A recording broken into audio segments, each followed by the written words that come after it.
Hello again. Right, so we're into part 3 of my Building a Live Set tutorial series. So at the end of part 2, if you've watched that, we've finished off with exporting the tracks as stems. So I just soloed out each track and then just exported the whole song in its entirety. So I've got up on screen now the folder that I sent those to. So the stems we will use to import in, we've got the percussion, we've got the snare, we've got synth, we've got that bass, the effects, the hats and the leave. The Flowvox Live and Flow Bass Live, they're the bits I'm going to actually play live. So first thing I'm going to do then is bring those into the live set. So this is the live set as it looks at the moment. So if you want to get hold of a copy of a version of this, you just need to subscribe to my second tier or above on Patreon, which is about £3, $3.50 a month. I'm going to upload that. That will be available there. I'm using Live 11 at the moment. I'm going to do this in Live 9 and Live 11. It may look slightly different to this when the version I upload. I'll leave these first two tracks in. I'll leave First Beat and Trust in, so you can have a play about with those. I'm not going to give all you my songs for free, but you can have those to sort of see how it goes. So at the moment I've got 5 tracks in here. I've got First Beat, Trust, Logic Bomb and Silence. So first thing I need to do is create a few new scenes. Let's just put a new scene in at the moment. So what I tend to do between each one is, actually no I don't. I thought I left I do leave a gap. Yeah, I leave a gap just with the song title. Now this one is 126 beats per minute and it's in A major, A minor. I'm not sure now if Trust is in A minor. So what I tend to try and do is colour code things the same, so I know that kind of certain songs will work together. So like mixed in key, so we don't have too many key clashes. I'm not entirely sure if it's A major or A minor, but I'll worry about that later. But so you can see Silence and Logic Bomb are both in C minor, if I remember rightly. I usually write it in here. C major. Got it written in here. So that's why they're the same colour. Okay, so I colour code the tracks. So I will do this kind of an orangey colour, so I know it's in A, similar to Trust. So we'll rename this. Where are we? So it's called Flow State, and we'll give it a colour. So I'm going to go that kind of orangey colour, so I know it's maybe an A or an A minor. Who knows? And then what we do is I will put in the tempo here. So this is, I've written this down, this is 126 as well. So that I can launch it based on tempo, because you've got now this slot down here with tempos in. You used to have to write everything in here. This is quite useful, this is. So you can see, I mean, all my tracks are similar-ish sort of tempo. That's 126, 124. Logic Bomb's the fastest one I've got in here so far at 133. And then this is Silence is 123, Flow State is 126. I need to change all of these as well in case I launch scenes, but I won't do that now. That's 999. That's not a good tempo to go. I'll change all those later. Right. So I will also actually just write in there Flow State. I think this one's A major. I'm going to put it in as A major at the moment.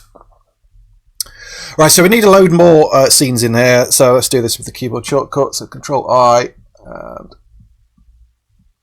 I think about 12 or so. That'll do for now.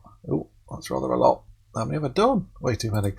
So I'm going to rename the first one Intro, and then we're going to bring in these tracks. Now, what I do with the tracks is as I bring them in, I have, and I'm going to go through this in a separate video, sort of explaining how I got everything fully laid out on here. But we've got this side is sort of deck A and this side is deck B. So I can go from that track to this track, but I can overlap other bits as well. So I can tend to kind of alternate as I go down each track. So you can see we started off on deck A, deck B for the second track, deck A for the third track, deck B for the 4th track. So this one's going to be over on deck A. So let's just bring that folder across to here. I was going to bring these in. So percussion, we'll just drag that, drop it onto the percussion track. Snare and the clap is on there, synths on there, so we're just putting them on the appropriate tracks. That's the bit we're playing live. Bass on the bass track, effects, hats, and lead. Okay, and now we need to color code all these so they're all the same color. I think I used, which one did I use? That one.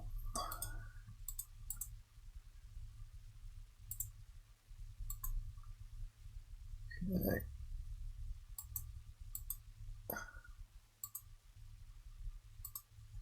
We'll color all those the same as well. Okay, so I've just let those load in. So if I just click on that scene now, okay, the whole track is going to play through from beginning to end. Okay, so you can see we've got the whole track in there. First thing we've got to make sure is that they are all warped. And it's the first time I've used this, so I've got to do those settings.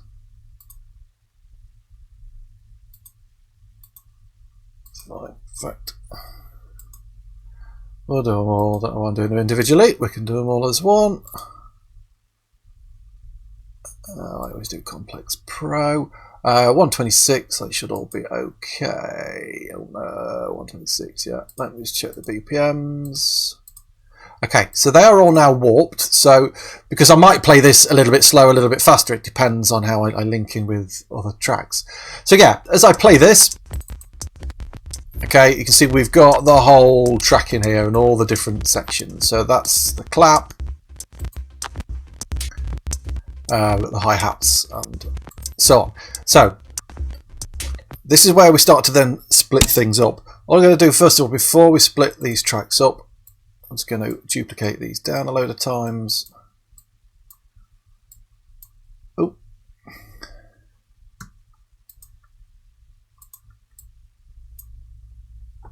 In fact, I can do this, I think, if I remember rightly, off push. No, that didn't work.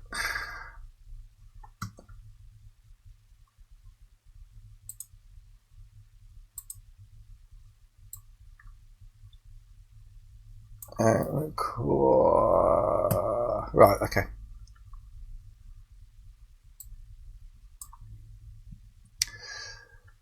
Okay, let's just duplicate these down a little bit more. I'm not counting how many I've got, but it's fine, that'll do for now. I say I'm going to probably trim this down and tidy it up a little bit. That should be okay. Yep. Okay, so this is kind of like my title bit, so I'll leave it a blank thing in between here, and then I'm going to rename all these later on, and we'll take certain things out and give gaps. So, first one then, our intro. This is where we wrote down our bar numbers. So our intro is right from the beginning to bar 8. So all we're going to do is zoom in a little bit. So the way I do this is I highlight that bit, make sure we select all of the tracks actually, sorry, first of all, highlight the first 8 bars. Okay, Control L, and that's going to just loop round the first 8 bars now on every track. Okay, so if we go through each track, you can see it's just looping around the first 8 bars. So that's kind of like our first loop hot cue point, if you like. Now we've not got any kick in there because I've got to put the kick in later, and the bass has been turned off. That's why we've not got any bass. Okay, let's check nothing else is playing. No, that's fine. So that's my intro.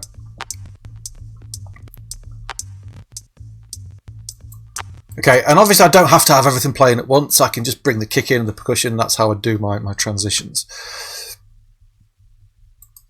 So what we're going to do now is let's rename this one. So the next section I'm going to call it A1. This is just my naming thing. You can obviously do it how you want. This just kind of makes sense to me. So we're going to select them all, open that up, and section A1 was bar 17 to 25. Okay, so it's going to give us our other next 8-bar loop. Control L. So now on all of these tracks, okay, you can see it's looped round that section there now. So that's the next section. So I can jump straight to that.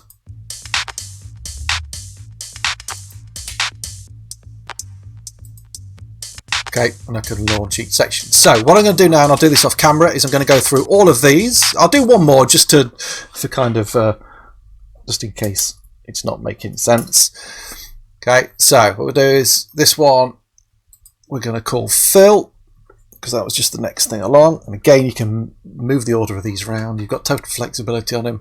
So we're going to highlight them all. Open up this view down here, find the bars that we want. So the fill was bar 33, 8 bars to 41. Okay, Control L or Command L on the Mac, and we should now have the fill. Okay, so you can see it's just looped that section round.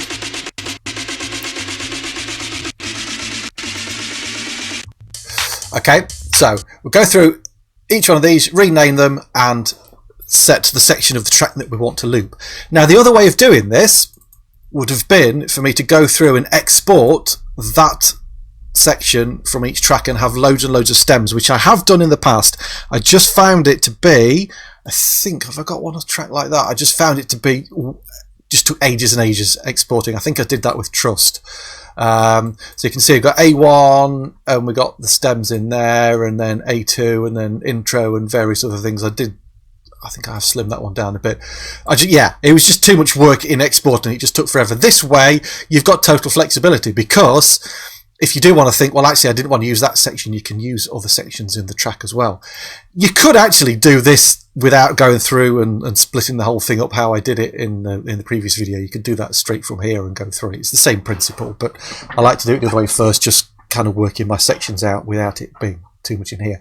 Okay, so I'm going to go through the rest of all of this, and we'll get the whole track put together, and then I'll show you what I do next. Okay, so I've been through each of these sections now. So if I kind of just click on any of these at random, you can see they're all sort of all looped at different points depending on where they are in the song. Now, you can, if you want to kind of eliminate some of this, you can do the crop clips thing, which will basically just get rid of the stuff that you're not using. I generally don't do that. It just gives me, well, something I may do actually, just to clean stuff up later on. I don't know, but obviously that I'm just going to undo that for now, otherwise it'll annoy me. I guess there's less stuff going off in there, but it does give you the flexibility if you want to change your points. So we're kind of now along the lines of having basically hot cue points in different bits of the song. What I've done on the kick drum for now, because I've not got the external hardware hooked up, is I've just stuck the 808 kit on there just so we've got a bit of kick drum. So we've got the intro. Again, it's a bit glitchy because I'm doing everything through the same computer, which it doesn't like. Okay, now we can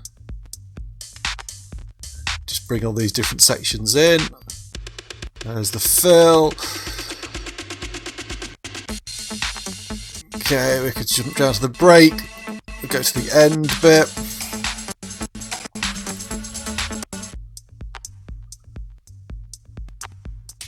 Okay. Now, oh, hang on. I've just spotted on. I've not done right there. I've not done the last fill right. Let's get that done. So let's just do this one. Give you another example of how to do this one. So the last fill was start at bar 170, which I'm guessing is going to be there. 8-bar loop. There we go. So I forgot to do that one. There we go. So we've got that last fill. I will probably add something in at the bottom here as an outro, but I'll cover that in another video. So what I then do is just go through, because all of these at the moment just say flow state or whatever, and it's very confusing what is what. And there's going to be some like this, for example. There's no hand clap in that bit. There's some hi-hats, but oh, hang on, wrong one. There's no percussion. So those we can get rid of straight away.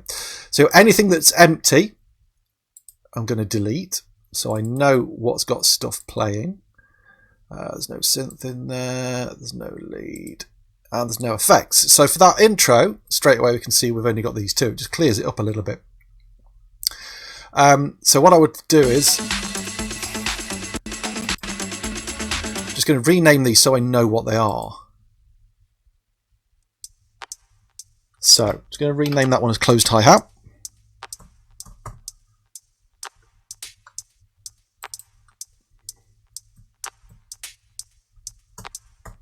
Just going to put CH so I know what it is, and then this is just going to be the bass line.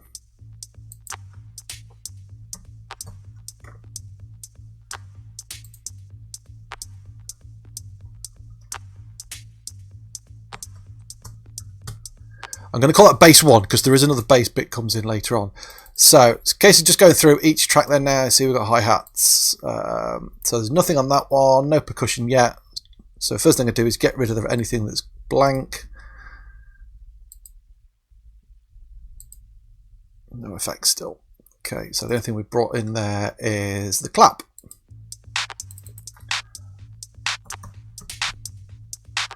Yeah.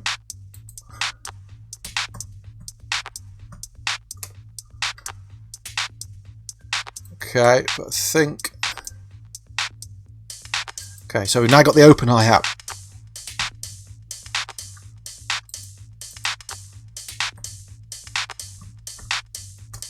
Now the reason I renamed those is because I may want to go back. I might be playing, say, this scene. Okay. Now the other thing to watch out for as well is... Watch out, because at the moment there's no stop buttons in there. I'm going to add one in there because it's something that sometimes you're going to need them, sometimes you're not, depending on how you're doing it. So if you can see on mine, you can see some places I've got stop buttons, sometimes I haven't. That will become more clear as you sort of play through it. So for example, I might be playing this scene, and I might want to bring the open hi-hat in before I bring the clap in. So in which case I can just launch that. Okay, and then bring the other bits in. So I could then just bring the clap in from there without having to launch the whole scene. That kick's still doing its same thing. Okay, then I can always launch the whole scene if I want. So that one is still, I think, just bass 1. No, now if you listen to the difference there. Okay, so this first one is just that. And then into this one. There's this extra bass like this, like boo, a bit in the background. So we're going to rename that one as bass 2, so I know which one is which. Okay, so it's really a case then of going through the rest of the track and doing the same thing all the way through and just tidying it all up, which I will do off camera. So I'll do that now, and then I'll come back and show you what that looks like. Okay, so been through the whole of this bit. Let's get rid of the kick. Yeah, the kick stuff I will change when I get the hardware lined up. Not lined up, connected up. But I've taken them out where the fills are because I know there aren't any kicks on those bits to start with. So I've now got, I mean, a lot of these are actually sort of repeated. You can see all these open hi-hat ones, if I just solo that, I mean, they're all pretty much play the same thing.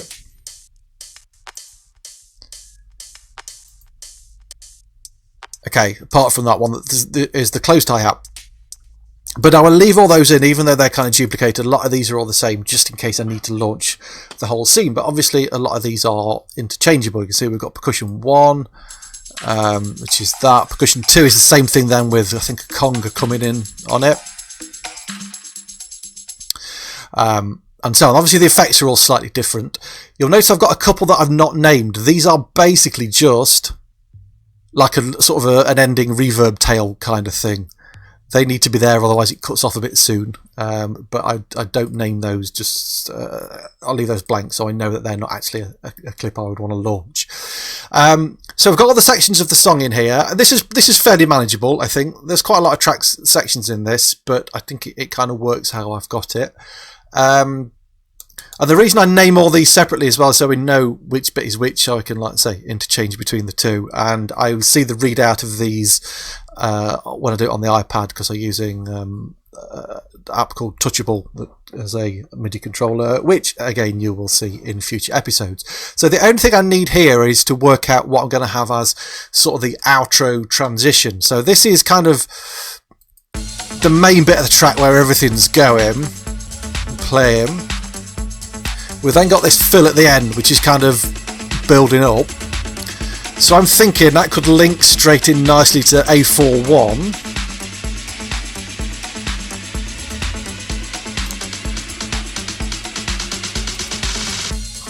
Okay, and that we could use as the outro. So definitely that is working quite nicely. So let's put a new scene in, and I'm going to copy that. I don't know why I put a new scene in. I didn't need to because I'm copying it anyway. But anyway,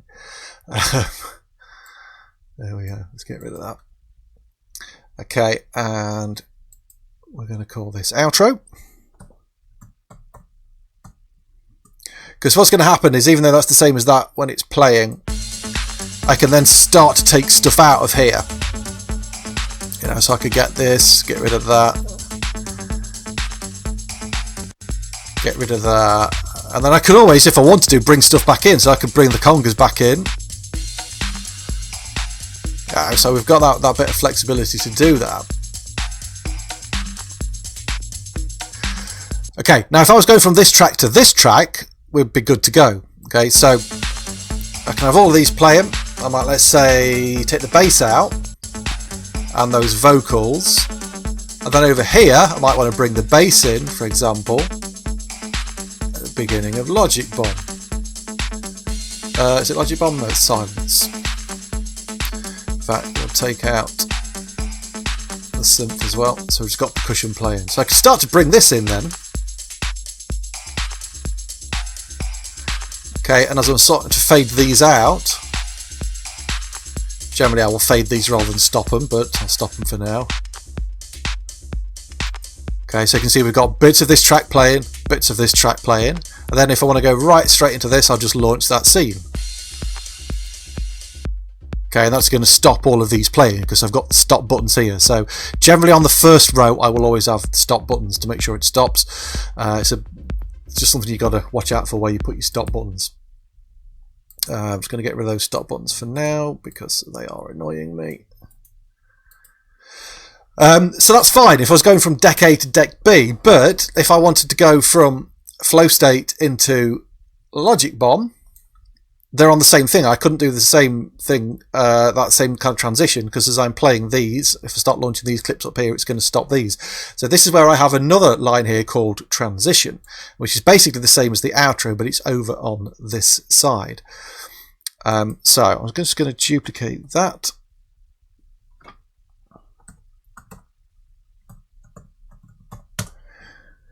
Try that again. I'm going to call that transition, and we're going to move all of those over to here. Okay, so if I know, right, so I'm on the fill 3. Okay, and if I know I want to go over to another track on this side, I will launch the transition rather than the outro next. Wait for that to get to the end of that loop.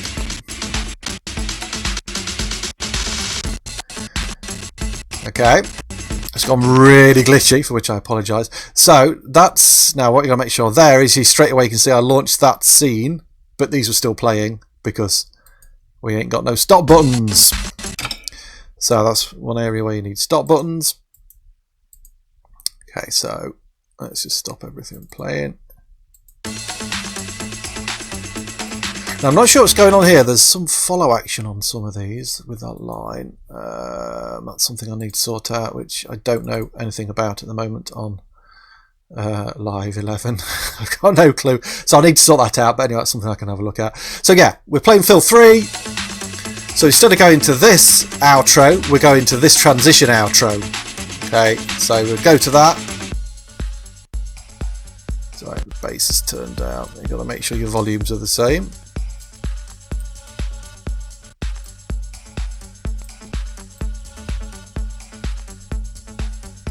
Okay, so that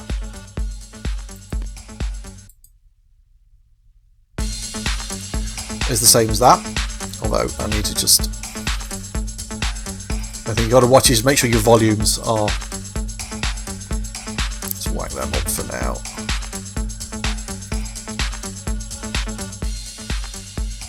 Okay, so that's why that master one's down, that's why it's quieter.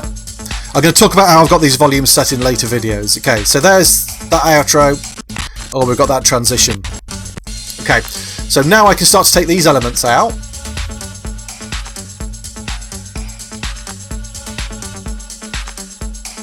So, you know, like I might want to fade that out. And then start to bring bits of Logic Bomb in, which is on the same side as this track. So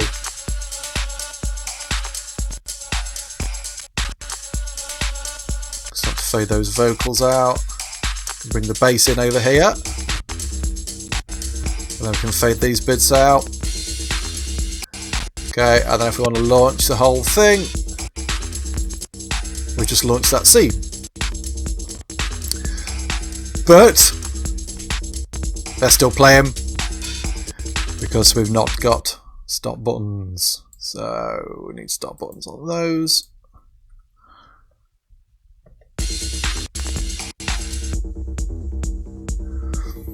Okay, now the other thing you've got to watch with that, with something like that, is that I'm launching from, say I went straight from there, that's 126. If I was sort of blending between the two and then suddenly launched that at 133, you're going to hear a bit of a change. It depends what, you know, if I go from something at 123 to 133, you're going to suddenly notice that change. So what I would probably do if I knew I was going to do it like that, I would start to gradually nudge up the tempo, but probably not launch a whole scene like that. You know, it depends on which way you do it. So that's kind of brought that track in there. We've got another one in there now. So we've got 5 tracks in there. So I'm going to leave that video there, I think, for this one, because again, these are going to get quite lengthy, but there is a lot to cover. So hopefully that all makes sense. And then I think what we'll do in the next part, I'll probably just talk a little bit more in detail about how I've got all of this set up and all the different stuff. But anyway, I'll decide what I'm going to do on the next one before then. So hopefully, you know, like I say, that makes sense. And if you've got any questions, then obviously stick them in the comments box below. I will make this a Live 9 and a Live 11 version of this set available to Patreon subscribers. Links to that will be in the description. And yeah, please like, subscribe, share it around. And if you want to support me on Patreon, then that is much appreciated. And I look forward to seeing you in the next part. Thanks for watching. See ya.